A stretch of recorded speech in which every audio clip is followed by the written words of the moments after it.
"My son says the bracelet's for my protection," Margaret Lane said, as her fingers hovered over the signature line. By nightfall, he'd lost access to her accounts, her property, and her medical records. He called it caregiving. She called it surveillance. He'd turned her life into a spreadsheet. But with one pen stroke, she deleted the formula. "All right, before we dive into this crazy story, do me a favor. Subscribe and tell us where you're watching from." Eugene, Oregon, Thursday, 11:14 a.m. Margaret Lane opened the small velvet box the way one might open an eviction notice, slowly, with a sense that whatever came next might not be reversible. Inside sat a matte black bracelet, sleek, modern, more medical device than jewelry. She lifted it between thumb and forefinger like it might hum or hiss. Jason watched her from across the kitchen island, arms folded. His expression was that polished concern she'd seen since the day his father's ashes cooled.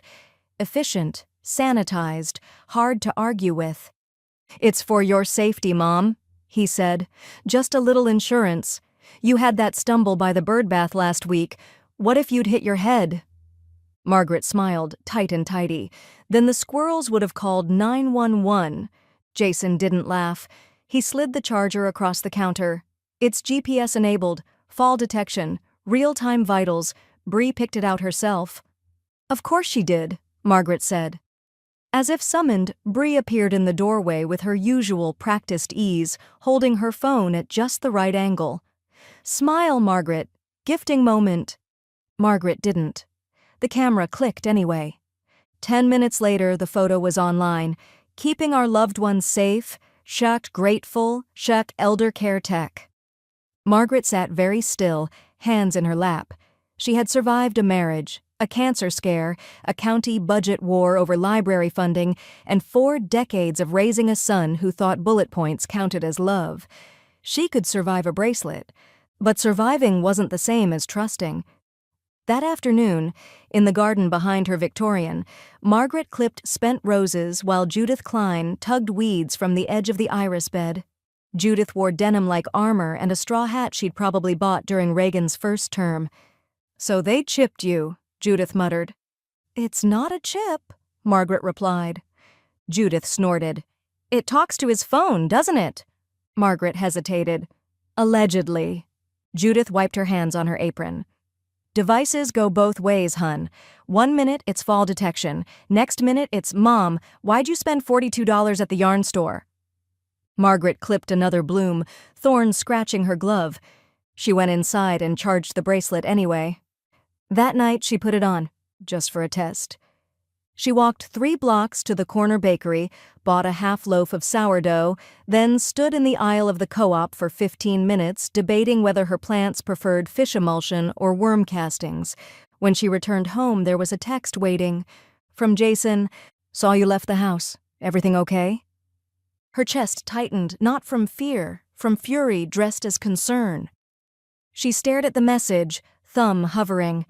Then, in an act of profound Midwestern defiance, she left him on read.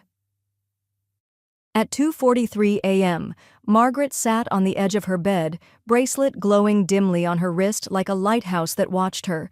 She opened her journal. He means well. That's the dangerous part. The road to control is always paved with just in case. Downstairs, the porch creaked with summer wind.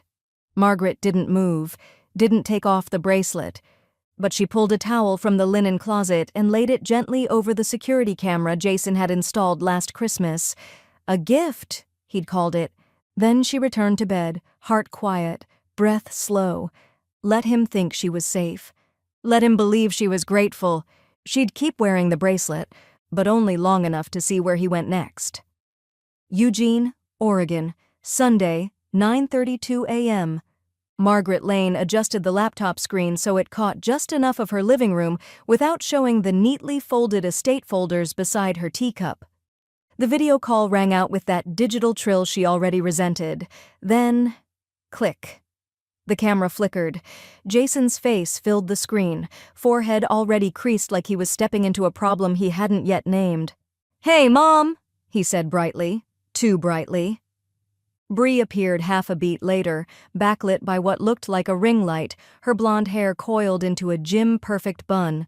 "Good morning, Margaret. You look well. Love the sweater. Is that hand-knit?" "It's 20 years old," Margaret said, "still holding together, like some of us." Jason chuckled. Bree did not. "So," Jason said, tapping at something off-screen, "we've been talking and thought it might be helpful to get a few of your accounts a little more streamlined." Margaret tilted her head. "Your utilities, cell plan, pharmacy notifications," he continued, "stuff like that. I can link everything through my dashboard and make sure nothing slips through. Less for you to juggle."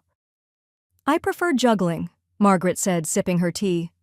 Bree leaned forward, voice syrupy. "It's just easier this way, Margaret. Trust me, I do this for my aging clients all the time. Consolidation reduces risk." Margaret smiled tightly. "Risk of what?" There was a pause, thin and metallic through the Wi-Fi. "Of errors," Jason said, "of forgetting, of missing things when you're tired." "I'm not tired." "Well, not yet," Bree said, too quickly. "But later. You know, aging is cumulative." Before Margaret could respond, another window popped into the call. Zoe. "Hey," she said, blinking into the camera, a blur of dorm room behind her, textbooks stacked by a lava lamp, a corkboard pinned with tiny Polaroids. "Hi, Grandma." Margaret's face softened. "Hello, sweetheart." Jason glanced off screen. "We're just wrapping up, Zoe, talking about finances and how to make things smoother for Grandma." Zoe raised an eyebrow. "Like smoother how?" Jason kept his voice light. "Bill management, emergency access, you know, just in case." "In case of what?" Zoe asked, arms folding. Bree jumped in. "Well, say your grandma needed to go into care suddenly or had a medical event. Jason needs to be able to move funds, authorize things, maybe access the mortgage account just to keep things flowing." Margaret stayed silent, fingers lightly tapping the edge of her teacup. Jason added, "It's not power of attorney. Yet. Just prep." Zoe glanced at Margaret, her face unreadable. Then she said, "Well, if you guys are good here, I have chem lab in 10. Love you, Grandma." "Love you too," Margaret said with a warmth that didn't stretch an inch beyond the frame. Click. Zoe's screen vanished. Jason's face sharpened. "Look, Mom, I'm not trying to invade anything, but if you were ever incapacitated, you'd want someone you trust in place." Margaret placed her teacup gently on the saucer. "I trust myself," she said. Bree exhaled audibly, like she was tired of being misunderstood. "You're making this harder than it needs to be." Margaret smiled. "You'd be surprised what I can handle." After they hung up, the house was still. The bracelet on her wrist blinked once. Low battery. She didn't plug it in. Instead, Margaret opened her journal and turned to a fresh page. Today they used the word streamline. I believe the synonym is erasure. They don't ask what I want. They tell me what's safer. She paused, wrote one last line. Control wears many masks. Sometimes it smiles through a screen. Then she looked out the window at her garden. The roses were still sleeping, but the daffodils were pushing through. She closed the journal, locked it in her desk drawer, and made a call. "Judith," she said, "can you come over this afternoon? Bring your shovel." Margaret glanced down at the bracelet. "We're going to do a little digging." Eugene, Oregon, Monday, 10:47 a.m. Margaret's pruning shears made a clean snip through the stem of a yellow rose, the petals curling slightly like a secret whispered to no one. Dew clung to her sleeves as she leaned in farther, methodically moving from bloom to bloom. Her Victorian was silent behind her, exactly how she preferred it lately. Judith knelt a few feet away, gloved hands buried in damp soil, tugging out crabgrass with the kind of vengeance reserved for bad exes and corrupt aldermen. "You ever heard of the Carlson case?" she asked, tossing a root into the compost bucket. Margaret blinked. "Should I have?" Widow, 69, thought she was getting help from her nephew with her electric bill. Turned out he rerouted her stimulus checks into a crypto account and used her house as collateral for a loan he couldn't spell, let alone repay. Margaret winced. That can't be common. Judith looked up. It's getting there. 1 in 5 now. Most don't even know it's happening until the lights go out or the deed's gone. She wiped her brow. Devices, shared logins, linked cards. It's all marketed as convenience. That's what they call it right before they strip your autonomy bare. Margaret clipped another stem. And here I thought I was just being paranoid. You're being observant, Judith said. That's the difference between a victim and a witness. Later that afternoon, Margaret logged into her utility portal to pay her water bill, out of habit more than need. Something caught her eye. A name. Bree Lane, co-account holder. Her stomach dipped, cold and sharp. She checked the account history. The change had been made 3 days ago. She hadn't requested it. She hadn't authorized it. She stared at the screen for a long minute, then reached for the landline, dialing with deliberate calm. Hey, Mom, Jason answered after 2 rings, chipper and brisk. Everything okay? Did you add Bree to my water account? A pause. Then, yeah, I meant to mention that. It's just easier this way. She handles a lot of our billing stuff. I didn't approve that. It's not a big deal, Mom. It's just a utility account. It's my utility account. Jason sighed audibly. You're becoming a liability, Mom. Don't make this harder than it is. The line went dead quiet. Margaret hadn't hung up, but she no longer needed to speak. She reached for her journal instead, logged the call. 3:12 p.m. Jason. Words used, liability, tone, efficient, cold, confident. She tucked the notebook under the cushion of her reading chair, then she called Judith. 10 minutes later, Judith pulled up to the curb in her rickety Subaru, engine coughing in protest. She stepped out holding a manila folder and a business card. Name's Naomi Tran, she said. Elder rights, financial abuse, smart as hell, doesn't flinch when men raise their voices or women lose everything. Margaret took the card and read it twice, then nodded. Let's see how deep this root system goes. Naomi arrived the next morning, sharp-angled and composed in a charcoal blazer and walking shoes. She shook Margaret's hand with both of hers. No rush, Naomi said, but the sooner we look, the clearer the trail. Margaret offered coffee and led her to the sunroom, where the light cut through lace curtains like it had something to confess. For the next 2 hours, Naomi combed through bank statements, browser histories, insurance documents, and email notifications. Her expression didn't change, just her pen color. By noon, she closed her legal pad and met Margaret's eyes. Your instincts were right, she said. They've already started the slow roll, relabeling control as care. This isn't about help, it's about access. Margaret folded her hands. What do I do? Naomi stood. You document, you prepare, and you let them believe they're still winning. Margaret smiled, tight and razor-thin. Then let's give them a show.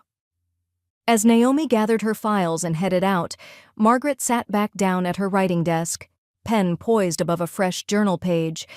Then her phone buzzed. Text from Bree. Just made sure your phone plan's connected to our billing too, all streamlined now. Margaret stared at it for just a second, then deleted the message without replying.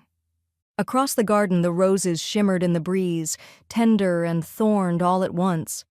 She picked up her pen and began to write, Willamette Riverfront, Eugene, Saturday, 11:28 a.m. The sun glittered off the river like it had secrets to tell. Margaret Lane stepped onto the patio of the Blue Heron Bistro in a tailored navy coat, the matte black bracelet snug on her wrist like a brand she hadn't asked for. She'd left her gloves off intentionally. Let them see it. Let them believe it was working. Jason stood to greet her, holding a reservation sign like he'd won a raffle. There she is, our matriarch in motion, he said. Right on time.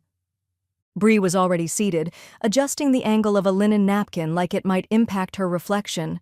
We were just saying how glad we are you're wearing the bracelet, she said loudly, flashing a smile toward the other diners. No more wandering, right? Safety first. Margaret returned a smile of her own, thin, contained. I always know where I'm going. Right, Bree replied with a grin that didn't reach her eyes. But now we do too. Margaret's chair scraped softly against the flagstone as she sat down. Zoe looked up from her corner of the table, where she was pushing pieces of avocado around a plate. Their eyes met. Zoe blinked once, slowly, like a signal light only Margaret could read. The waiter arrived, menus were passed, mimosas poured. Jason waved away the wine list. Just orange juice for Mom, he said with the casual command of a man who'd already made the decision days ago. Margaret ordered black coffee instead. Jason raised his glass. To future planning. No drama, no surprises, just a well-lit path forward. Margaret tilted her head.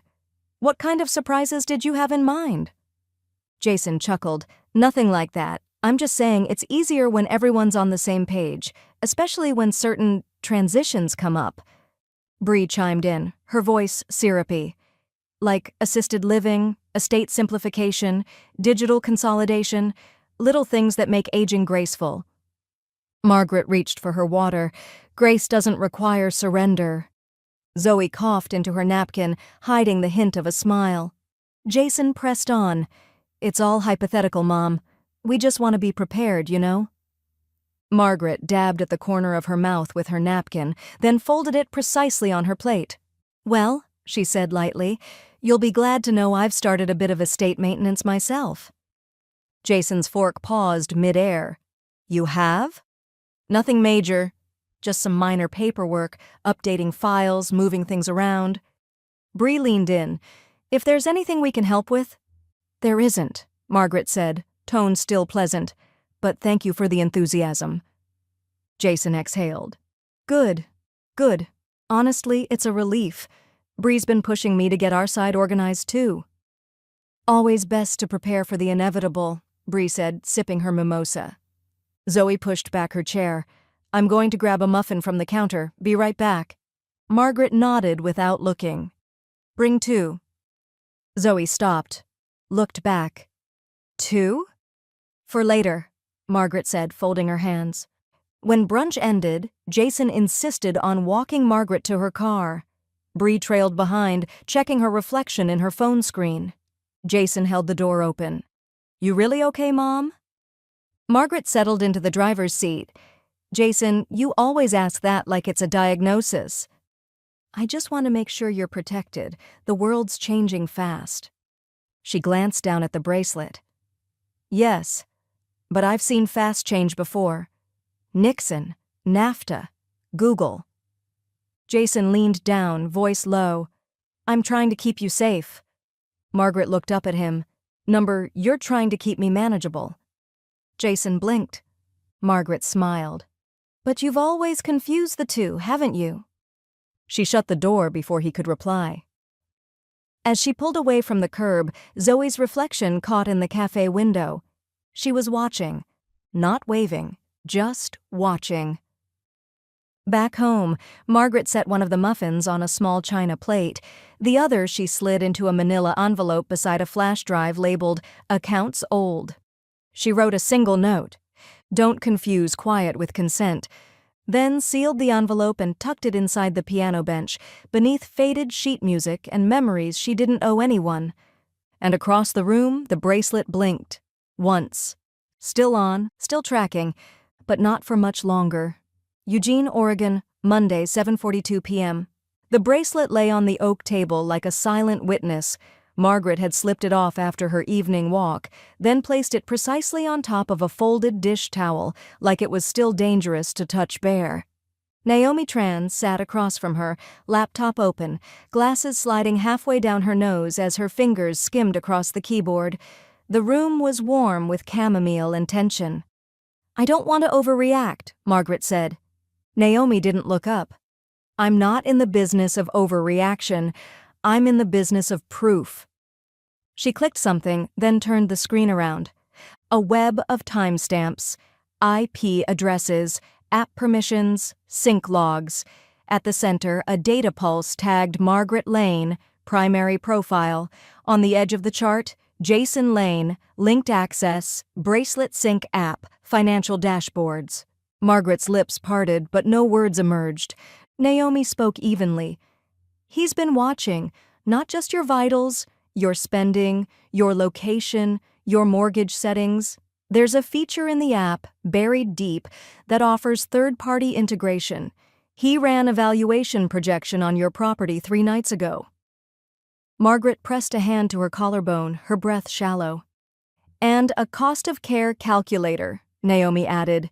Institutional. The room swam for a moment. Margaret steadied herself against the armrest. I agreed to the bracelet, she whispered, but I never gave him permission for this. You didn't need to, Naomi said. He created the permissions himself. He claimed power he was never given. That's not tech literacy. That's digital trespass. Margaret sat back, spine tall again. What do we do? She asked. Naomi's eyes flashed. We draft a cease and desist. We revoke all digital proxies. We report unauthorized financial monitoring under Oregon Statute 124.005. And then... Margaret raised a hand. No? Naomi blinked. No? Not yet, Margaret said. No fire alarms, no warning shots. If we pull the thread now, they'll hide what's left. Let them think I'm still soft. Still slow, still busy trimming roses. Naomi sat very still. You're asking me to delay action on an active abuse trace. I'm asking you, Margaret said, voice razor flat, to let them finish building their trap, so I can own the blueprint. Later that night, Margaret returned the bracelet to her wrist, not as surrender, as camouflage.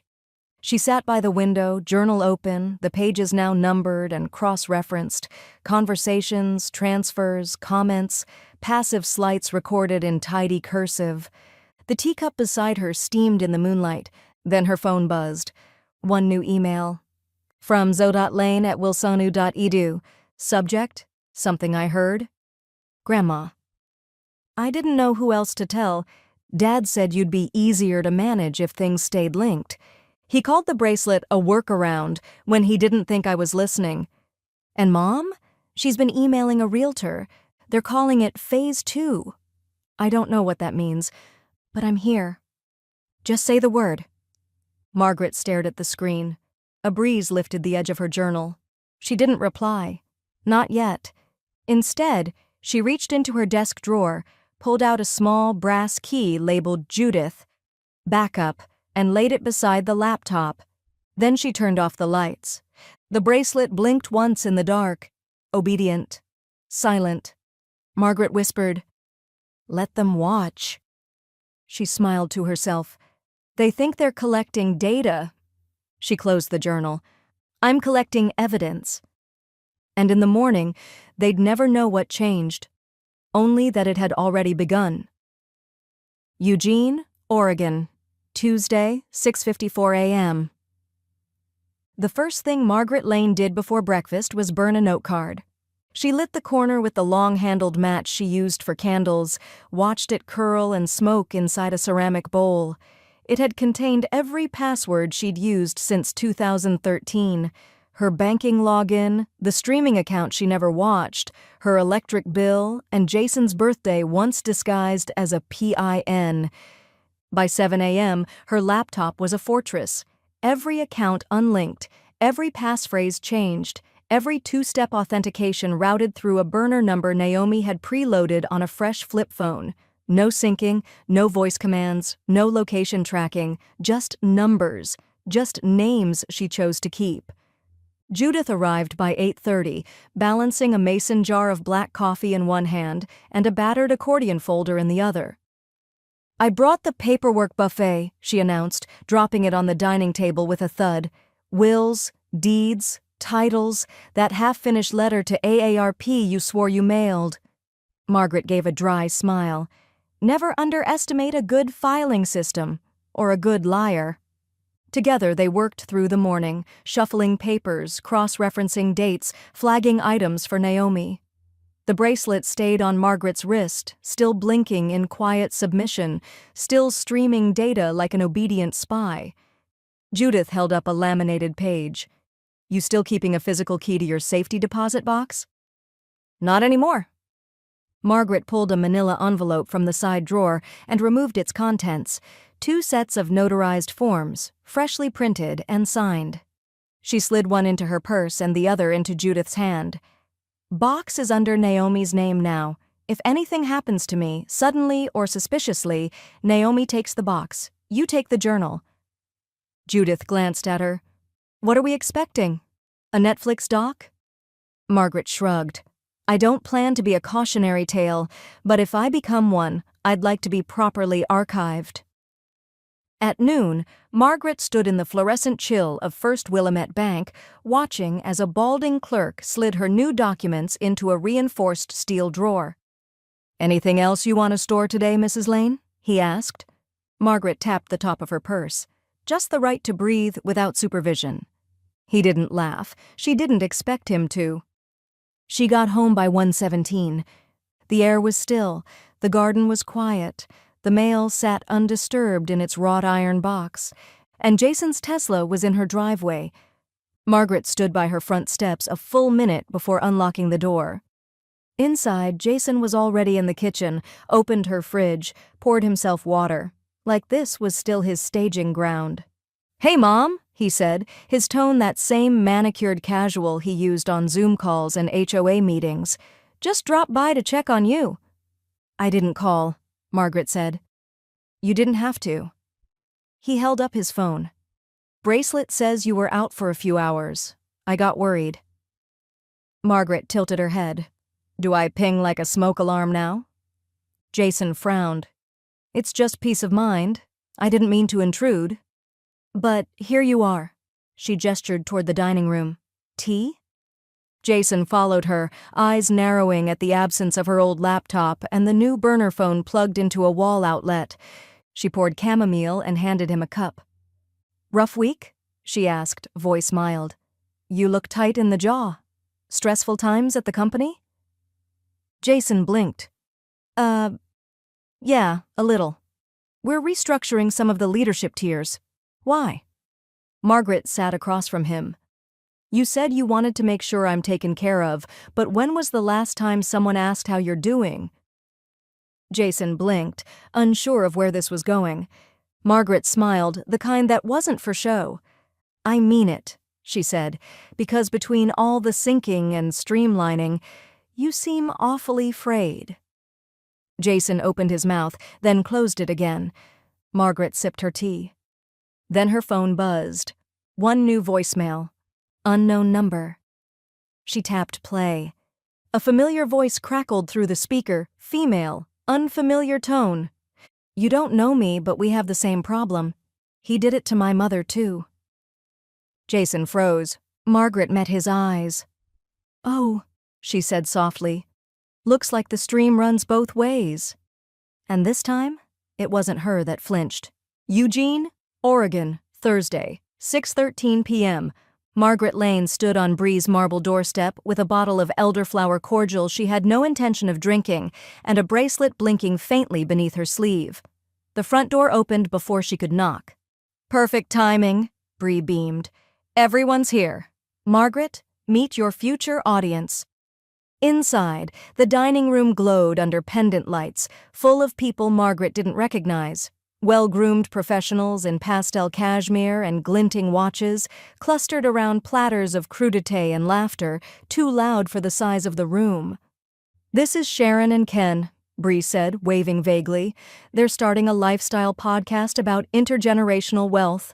We told them all about your garden and your health routines and your estate planning journey." Margaret arched an eyebrow. That must have been a short conversation. Jason appeared at her elbow with a glass of sparkling water. "Hey, Mom. Bree's been bragging about you all week. The woman with the plan." Margaret took the glass without drinking.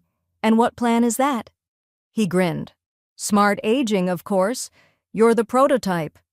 Bree cut in, voice sugary slick. "We've been calling you our long-term wisdom asset. Pretty sure you trended for a minute after my last post."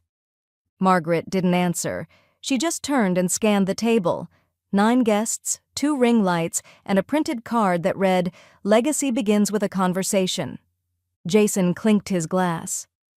"Before we start dinner, I just want to say how proud we are of Mom. Adapting, embracing technology, trusting the process." There was a smattering of applause. "Let's be honest," Jason continued. "She's always been ahead of the curve. Now she's just wearing one." He gestured toward her wrist. "The bracelet, I mean. It's like a leash, but for love." Laughter. Too sharp.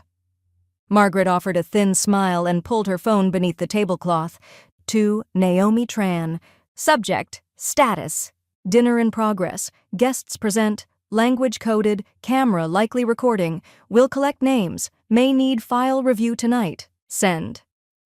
Across the table, Zoe's phone buzzed. She glanced down, frowned, then excused herself with the excuse of a call from her RA. Margaret's phone buzzed seconds later. Incoming call? Zoe Lane. She answered quietly, stepping into the hallway. "Grandma," Zoe whispered, voice tight. "I think I know where they're keeping the documents. The ones they don't want you to see." Margaret closed her eyes. "Where?" "In Dad's Dropbox, the one he uses for pitch decks. I saw a folder labeled Phase 2 and another with your name, password protected." "Can you get in?" "Maybe. I have the laptop, if I'm wrong." "You're not," Margaret said, "but be careful, Zoe." "I will. I'll let you know what I find." Margaret ended the call and returned to the table as if nothing had passed between them. Jason was now discussing generational efficiency models with a tech consultant who kept saying the word liquidate like it was a benediction. Bree refilled Margaret's glass. "Isn't this nice? Legacy doesn't have to be dramatic." Margaret's smile didn't waver. "Then you should stop scripting it." Later that night, the dining room was a graveyard of stemware and over-perfumed coats. Jason kissed her cheek on the way out. Bree air-hugged from a distance. Zoe lingered at the door, then slipped something into Margaret's coat pocket, a flash drive wrapped in a sticky note. Margaret didn't read it until they'd gone. It read, "They're trying to liquidate before you die." At 11:16 p.m., Naomi arrived at Margaret's house with a battered briefcase and 3 document folders. "This is the framework," she said. "If we pull the lever now, they won't know which piece broke their machine." Margaret opened the door wider. "Then come in," she said. "And let's start drafting the sabotage." Across town, Jason sat in his office staring at a screen. A notification blinked. Access revoked. Sync privileges expired. His hand tightened on the mouse. And in his periphery, Zoe's bedroom door closed softly, locked. Silence settled like a verdict. Tomorrow, Margaret would have the first real blueprint. But tonight, she had the weapon, and the trigger was already in motion. Eugene, Oregon, Saturday, 8:06 a.m. Margaret Lane opened the velvet pouch Naomi had left on her foyer table and withdrew the new bracelet. It was identical in weight, color, and sheen, matte black with the same subtle medical profile. Only one difference: this one wasn't linked to anything. She clipped it onto her wrist with quiet precision. The original, still warm from use, was sealed in a Ziploc bag and slipped into the back of her freezer between a bag of frozen peas and an old wedding cake tier. Let Jason track defrosting pastry if he liked. At 8:19 a.m., her phone buzzed. "Jason, a bracelet shows you've been home 3 days straight. Everything okay?" Margaret stared at the screen for a moment, then typed back, "Margaret. Mostly. I've been nesting." She dropped the phone into her purse and walked out the door. Judith's Subaru screeched to a stop in front of Margaret's driveway, the engine wheezing like it had been emotionally manipulated into existence. Judith stuck her head out the window. "What's on the agenda? Library? Bank heist? Or are we just collecting burner phones today?" "First stop," Margaret said, climbing in. "First Willamette Trust Bank, then Cascade Credit Union, then a very specific appointment at Mid-Valley Mutual." Judith pulled away from the curb. "You know, for someone with gray hair and a pension, you have real Cold War energy lately." "I'm a retired librarian," Margaret replied. "Deception is part of the job." They reached the first bank by 9 a.m. Margaret walked in with her folder neatly labeled Elder Protection Trust Formation and a calmness that unnerved the junior banker enough to misplace his own pen 3 times. By the third institution, she no longer felt like a client. She felt like an architect. Each account was rerouted, insulated, and tied into a private trust Naomi had pre-drafted with language that was nearly poetic in its precision. The only name on the beneficiary line?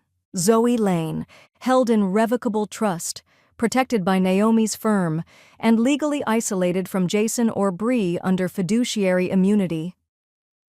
By 12:43 p.m., they were parked outside a taco truck near the courthouse. Margaret sipped horchata and reviewed the receipts. Judith munched on a churro and leaned over. "You know what you are?" Margaret arched an eyebrow. "You're the reason true crime podcasts are 2 seasons longer than they need to be." Margaret smiled. "Then let's give them a finale worth waiting for." That evening, as twilight folded over the garden, Margaret sat on her sun porch beneath a tangle of honeysuckle. She had just finished watering the ferns when Zoe appeared quietly beside the lattice gate. No words, just a smile, and a flash drive pressed discreetly into Margaret's palm. "I told them I was editing my psychology project," Zoe said softly. "Dad didn't even look up from his spreadsheet." Margaret nodded. "You're certain they didn't see you?" Zoe hesitated. "If they did, they didn't say anything." Inside, Margaret inserted the drive and opened the first folder: Bree Lane, Google Drive, Exports, Financial Planning 2026, Projected Inheritance, Lane Household Scenario AC. Each PDF was worse than the last. One included a tentative sale timeline of Margaret's home. Another was labeled Alternate Care Facilities, Non-Private Pay, with Bree's notes in the margin. "Jason says this is fallback if Mom resists early move." A third file showed an estimated insurance dividend table based on Margaret's expected expiration window. The tab title read, Margaret DNR, Provisional. She clicked Save All. Naomi arrived an hour later in jeans and a raincoat, eyes narrowed as she read the file names.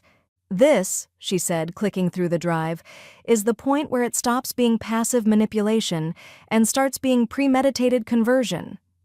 She closed the laptop and looked at Margaret. "We're nearing the tipping point." Margaret poured 2 glasses of elderflower cordial. "We're not tipping yet," she said. "We're still building the angle." Across town, Jason refreshed the bracelet dashboard again. Still no movement, still no vitals shift, still no spending from the main card. He leaned back, frowning, then noticed a charge on the shared family business card, Willamette Document Imaging, $162. Jason blinked, then leaned forward. Margaret, alone again in the dim glow of her study, held up the old bracelet, now wrapped in butcher paper, and pressed a strip of tape over the package. "Return to sender." Then she wrote one word on the outside, Phase 3, and set it beside her front door. Not for mailing, for proof, because soon someone would ask when this all began. And Margaret Lane would be ready with an exact date and time. Eugene, Oregon, Sunday, 7:14 a.m. Margaret Lane stood at her kitchen counter in house shoes and a wool cardigan, watching the printer slowly feed out the contract. The pages were crisp, edges warm, as if they still remembered the heat of the war she was quietly preparing. It was the finalized document Naomi had drafted the night before, a fiduciary barrier encoded in cold, unemotional legal terms, a shield in 12 pages. Margaret slid the stack into a pale blue envelope, sealed it, and wrote a single word across the front in tidy penmanship, premature. Then she forwarded the digital copy to Naomi with one line, "File under manipulation in progress." Across town, Bree poured fresh squeezed orange juice into a double-walled glass and placed it beside a breakfast plate Zoe hadn't touched. Jason was scrolling through his phone, tapping with the fervor of someone trying to delete a bad dream. "Zoe," Bree said, smoothing her robe as if that could settle the tension. "Your father and I wanted to loop you into some of the bigger picture planning. It's important we all stay aligned." Zoe didn't look up. Aligned with what? Jason cleared his throat. With future contingencies, care directives, property transitions. Zoe stabbed her fork into her egg white omelet. You mean Grandma's house, Grandma's money. Bree raised a hand. It's more complicated than that. These things require foresight. We're not doing anything drastic, it's just logistics. She's not a portfolio, Zoe snapped, voice slicing through the granite kitchen. She's your mother. Jason looked stunned for a half-second, then fell back on his favorite posture, reasonability cloaked in control. Zoe, no one's attacking anyone. This is about protecting your grandmother's future. It's what responsible families do. Then why are you hiding it from her? Zoe's voice cracked. Why does every folder have a password and a euphemism? Bree's expression flattened. This is grown-up business, Zoe. Zoe stood up, pushed in her chair with slow, deliberate hands. Then grow up. She walked out without a coat, left the juice, the eggs, the silence. Jason didn't follow her. By 9:03 a.m., Zoe stood at Margaret's front door, cheeks flushed from the walk. Margaret opened it without a word and simply stepped aside. Inside, she handed Zoe a cup of Darjeeling tea, steeped just so, the way Zoe liked it. Loose leaf, not bagged. They sat in silence for a moment, steam rising like truth without words. I saw it all, Zoe said finally. The drop box, the inheritance models, the sale preparation. They're planning like you're a clock winding down. Margaret sipped slowly. You didn't flinch. No, Zoe said, but I'm done pretending. Naomi arrived before noon, papers in hand, eyes sharp behind rimless glasses. She shook Zoe's hand first, formal but warm. Then she turned to Margaret. With Zoe's first-person confirmation, Naomi said, we can trigger fiduciary protective status under state code, immediate oversight, retroactive investigation, no more speculation. They become the ones explaining. Margaret nodded, calm and clear. Let's proceed. That afternoon, Jason sat at his standing desk, jaw tight, scanning the financial dashboard, what little he could still access. 2 tabs blinked with restricted access warnings. Another simply said, revoked by third-party fiduciary flag. His phone buzzed. He didn't answer at first. Then finally, he sent a text. Jason, you poisoned her against us. The reply came less than a minute later. Margaret, number you exposed yourself. That evening, Zoe sat in the sunroom while Margaret typed notes into a clean leather-bound log, a new ledger, just for this phase. Naomi prepared a courier packet on the dining table. Evidence folder, audio files, 2 sworn declarations. Outside, dusk settled over the roses. Inside, Margaret flipped a page and began her final entry for the night. Today they broke character. Tomorrow they lose the script. Eugene, Oregon, Monday, 10:46 a.m. The exam room smelled faintly of eucalyptus and fresh printer paper. Margaret Lane sat in a camel-colored cardigan and gray slacks, legs crossed, her expression open but inscrutable. Across from her, Dr. Roland Ames, a neurocognitive specialist with a Yale diploma and Oregon manners, tapped a few final notes into a tablet. May I ask, he said, looking up, why you requested the full panel? Most of my clients come in under family pressure, not of their own volition. Margaret gave a half-smile. Because when a trap is baited with my decline, I'd prefer a documented refusal to oblige. Dr. Ames chuckled softly. You're not just alert, Ms. Lane. You're strategic, articulate, and perceptive. Frankly, impressive. She tilted her head. So I passed? With distinction. Margaret rose slowly, smoothing the lines of her cardigan. Good. I'd like that in writing, and notarized. He blinked, then nodded. You'll have it this afternoon. By noon, she was on her sun porch, sipping Earl Grey while Judith clipped lavender nearby and Naomi reviewed the summary notes from a thick envelope.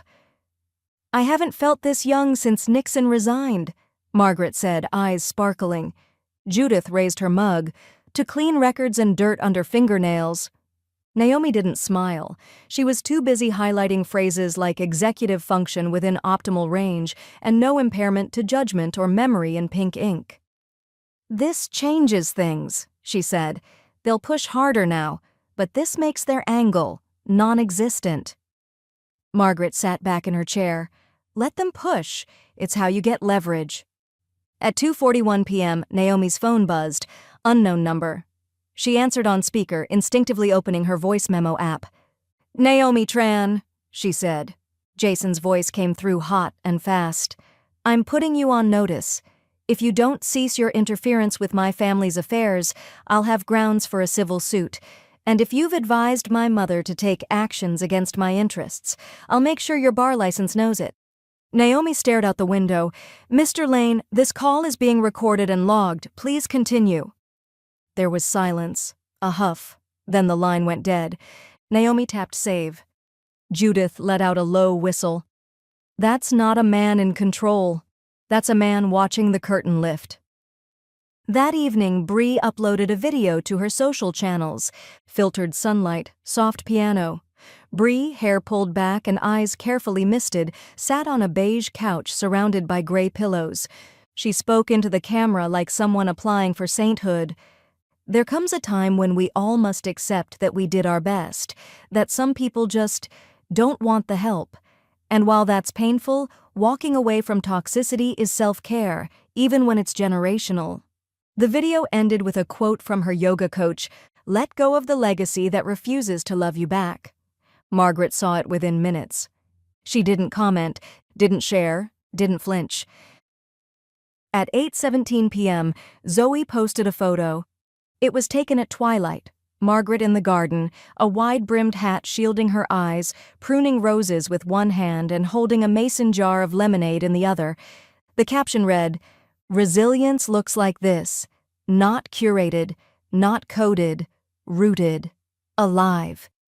The image had over 600 likes in 2 hours, no hashtags.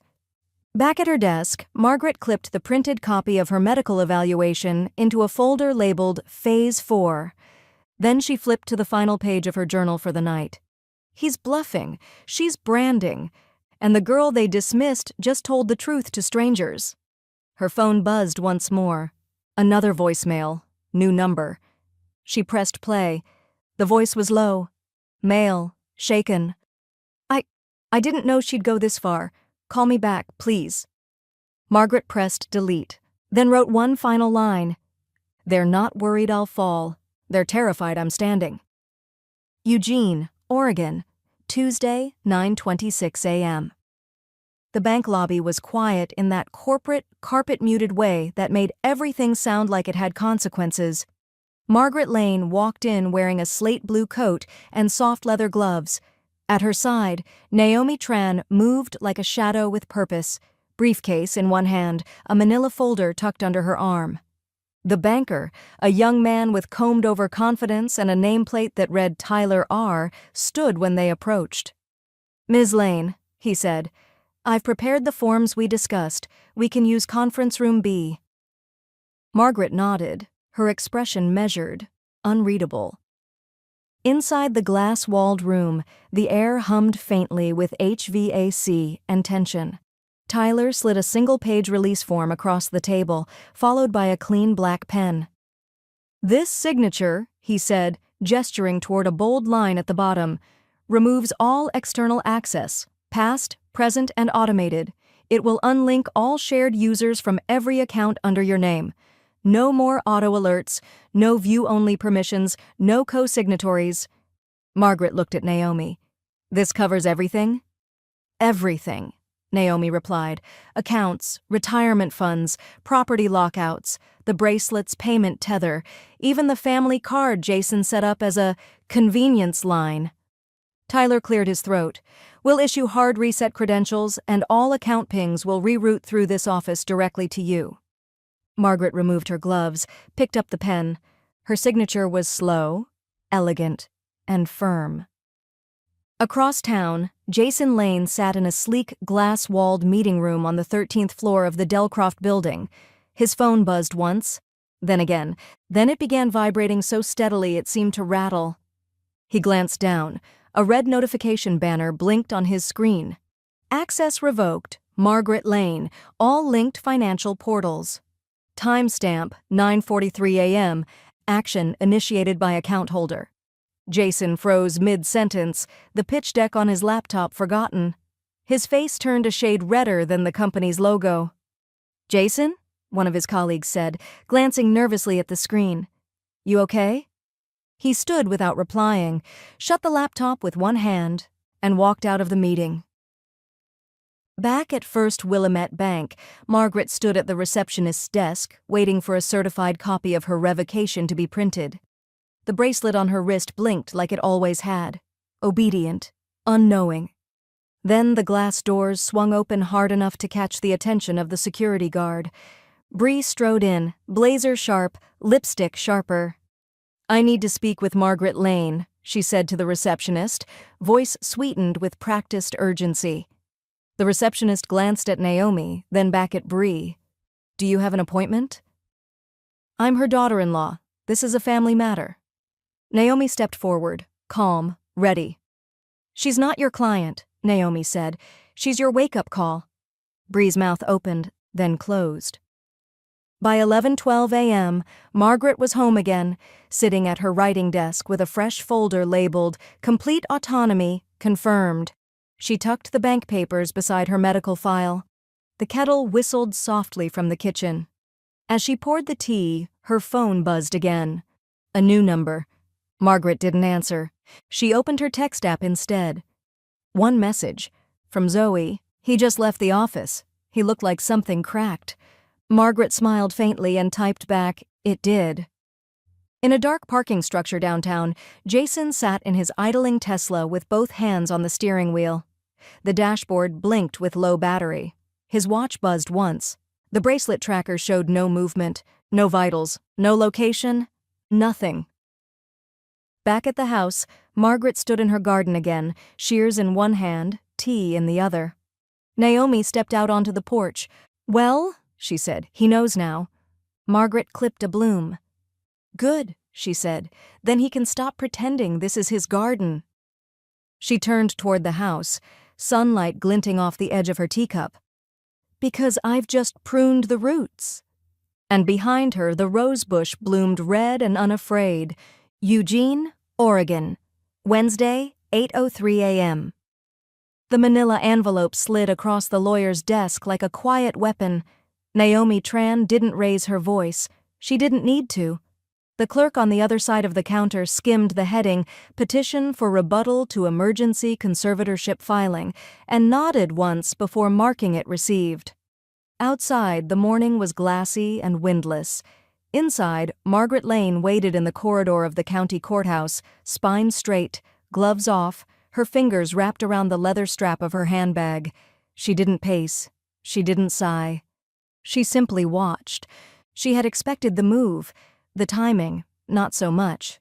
Jason had filed under a claim of cognitive volatility, citing erratic withdrawal activity and long-standing vulnerability to coercive influence. He even included the bracelet logs, up to the day the real one went dark. "Smart but clumsy," Naomi said in her office later, scrolling through Jason's digital filing on her monitor. He assumed no one would question the narrative if he sounded concerned enough. Margaret sipped her tea, expression cool. He was never taught that control can be traced. Naomi turned the screen to show a neatly organized folder: evidence submission, phase 4, emails, tracker metadata, auto login records, financial access trails, even audio clips of Jason's earlier calls, stitched together to highlight his tonal shift, from sugary concern to clipped demands.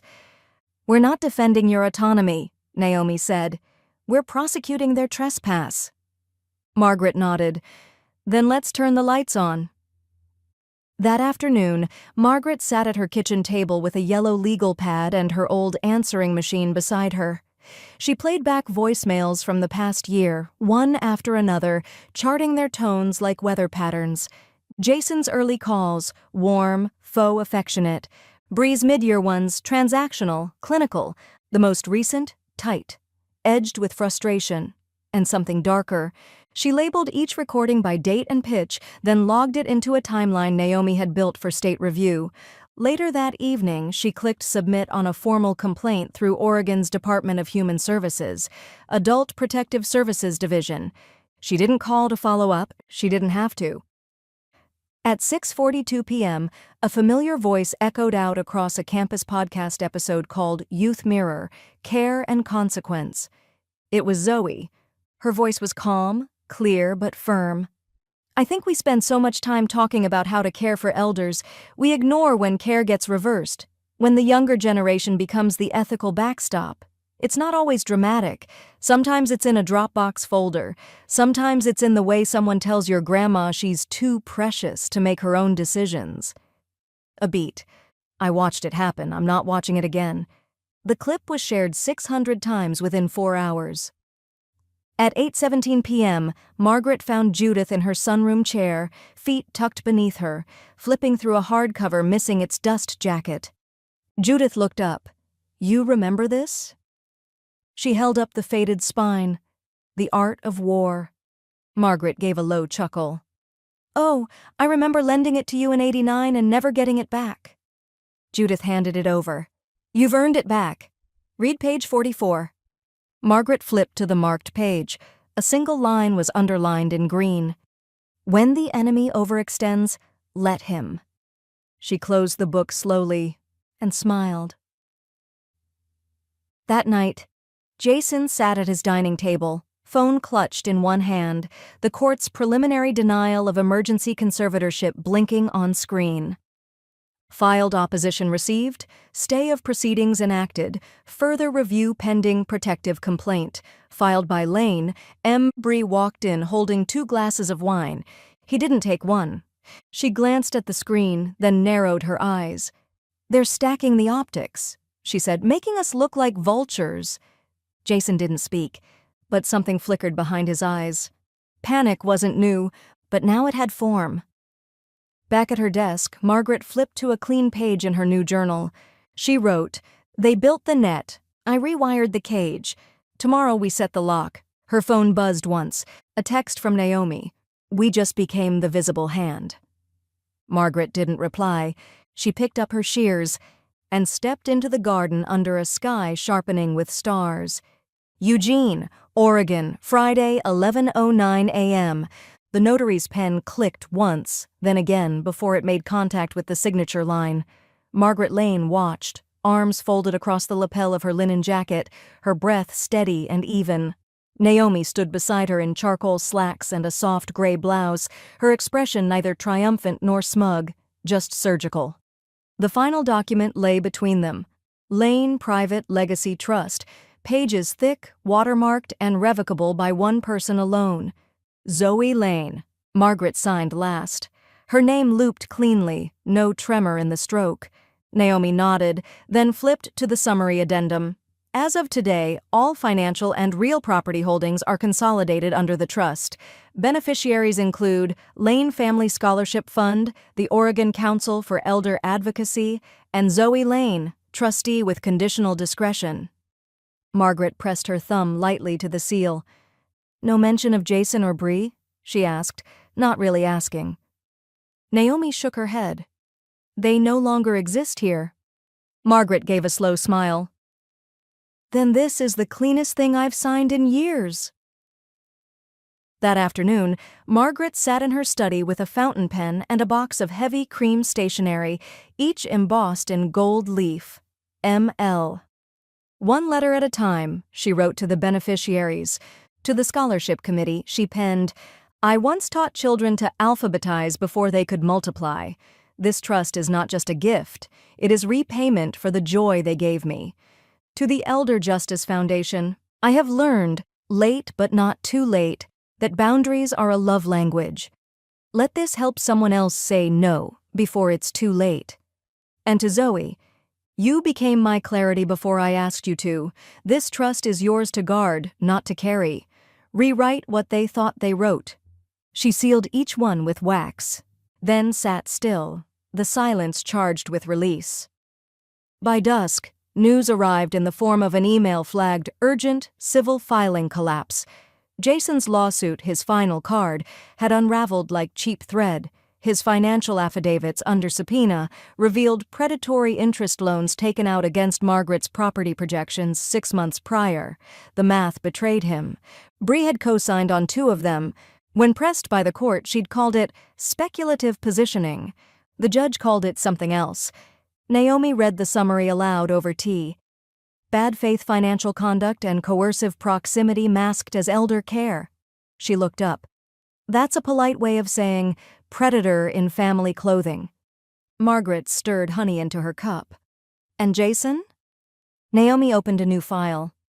I've filed a harassment and emotional distress counterclaim in your name, she said. It won't bankrupt him, but it will cost him the one thing he hates losing most. Margaret tilted her head. Time, Naomi clarified, and credibility. At 8 p.m., the fire pit in Margaret's backyard glowed amber against the Oregon twilight.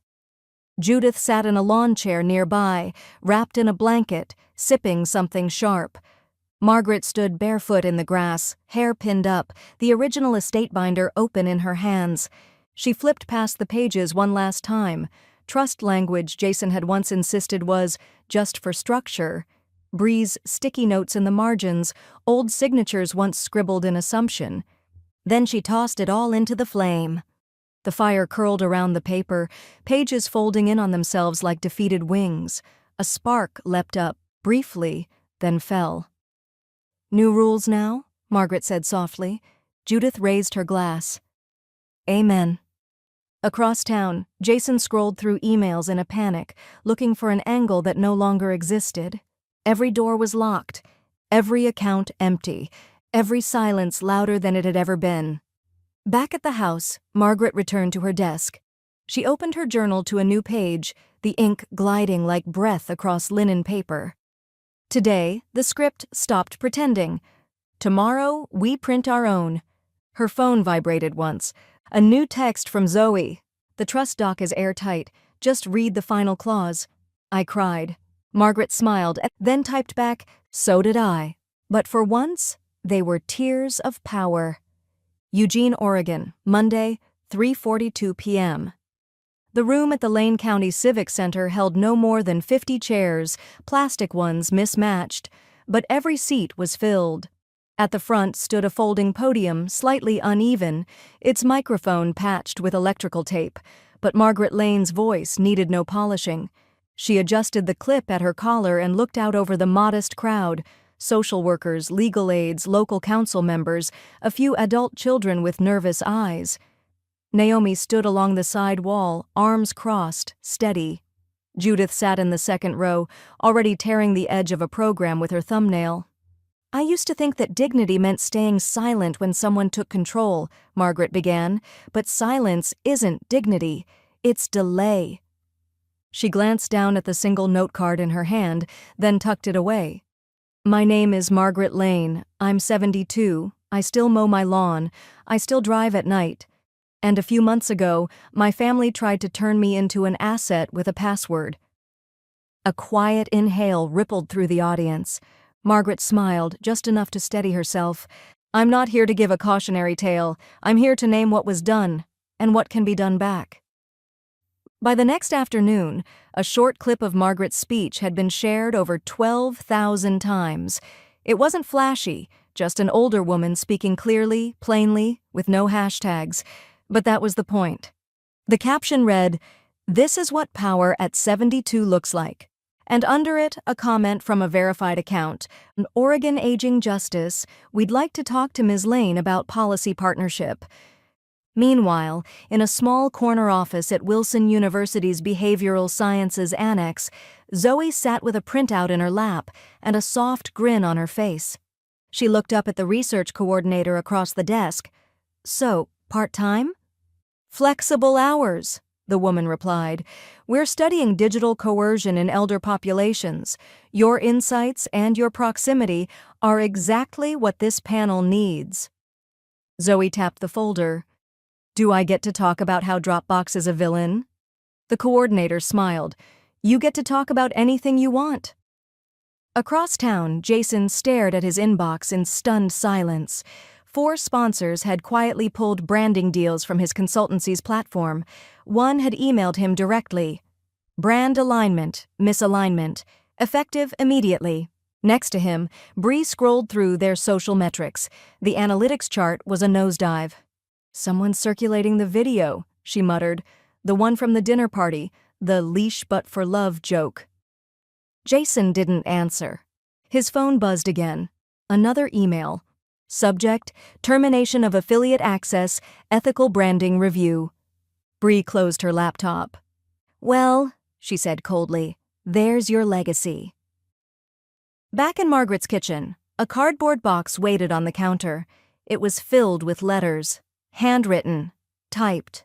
Some folded into uneven thirds, others tucked into pale pink envelopes. Women signed them with names like Rose and Bernice and Lillian.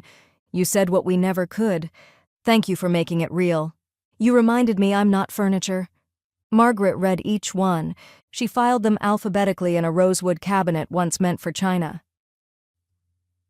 At sunset, the garden bloomed bright with yellow hollyhocks and late lavender. Judith leaned back on a folding bench, legs stretched, sipping a tall glass of lemonade. Naomi sat cross-legged on the stone path, tapping out a text to a state senator. Margaret stepped out in soft sandals, carrying a pitcher in one hand and a fresh plate of lemon cookies in the other. "You realize," Judith said, "you just made it fashionable to age with a spine." Margaret poured, then made the trend last. They toasted in silence, 3 women, 3 glasses, one breeze pushing gently through the ferns. Later, Margaret stood alone at the edge of her porch, watching the final blush of sun paint the windows gold. The house stood strong. The garden hummed. The bird song was hers again. Still mine, still earned. Still whole. Her phone buzzed once. A message from Zoe. "Grandma, when this is over, I want to interview you for the closing episode." Margaret looked toward the darkening treetops, then whispered aloud, more to herself than anyone, "It's not over. Not yet." Eugene, Oregon, Saturday, 7:04 a.m. Margaret Lane walked barefoot through the garden, a steaming mug of black tea in one hand, her phone face down and silenced in the other. Dew sparkled along the stone path, clinging to the tips of marigolds and thyme as birds traded melodies above the hydrangeas. Each step was unhurried, as if her mind no longer needed to race ahead of her body. The house behind her was quiet, not from absence, but from peace. At the edge of the fence line, wind moved through the cedar like a whispered punctuation. And that's when she saw him. Jason stood on the other side of the front gate.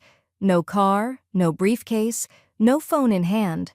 Just a man in yesterday's clothes, wrinkled at the collar, blinking against the early sun.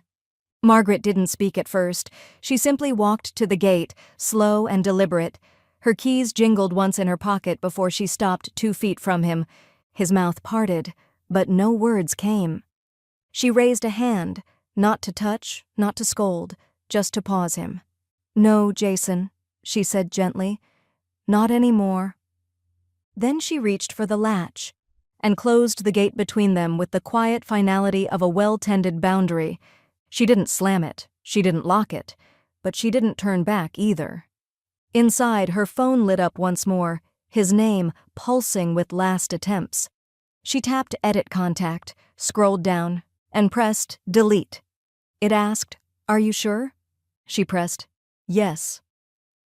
By late morning, the garden buzzed with bees and lemon balm.